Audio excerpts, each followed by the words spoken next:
We met Isaac through a family at our church who was fostering him.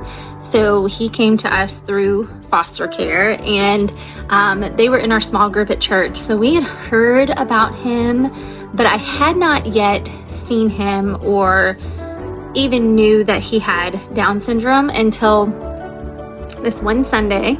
I had gone up on the stage to give announcements, and I was walking back to my seat, and I just happened to pass them on the aisle and caught a glimpse of him, and it immediately hit me, oh, their new little foster buddy has Down syndrome.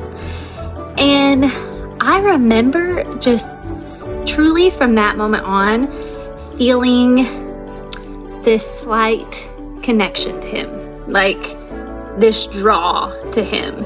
And I think that the Down syndrome diagnosis actually played a role in my draw to him and my desire to want him to be my child and to bring him home with us even more.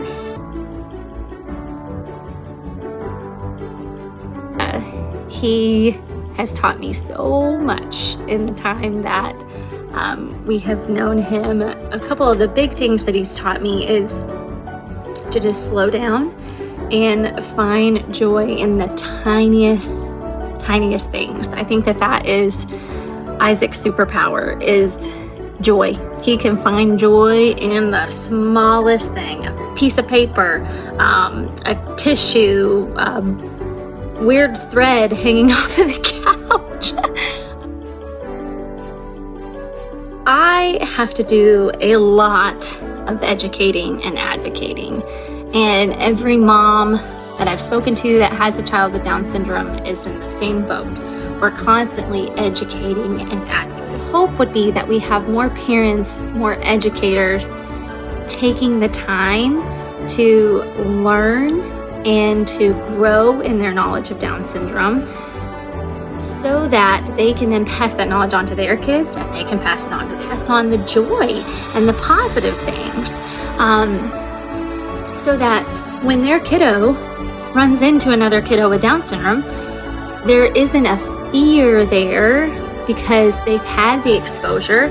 They know about Down syndrome. They know it's nothing to be afraid of or excluding of, and they can invite that person into their life and know that they're going to be blessed and have joy for being a friend to that child. I have to do a lot of educating and advocating. This is what I spend my days doing.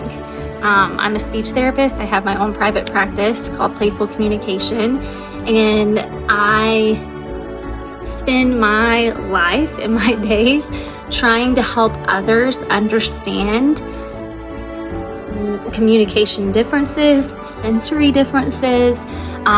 I fight for my clients, and I fight for Isaac, and this is just my heart cry and my passion, that there would be more understanding in the world, and that people would move aside those old stigmas that we have about Down syndrome and see the positives and the very special things that they bring to the world. My hope is just that we continue to grow as a society in our knowledge and understanding of Down syndrome, so that parents and therapists don't have to constantly educate, advocate, but it's just a natural thing that they're just naturally accepted and cared for to the best of their ability.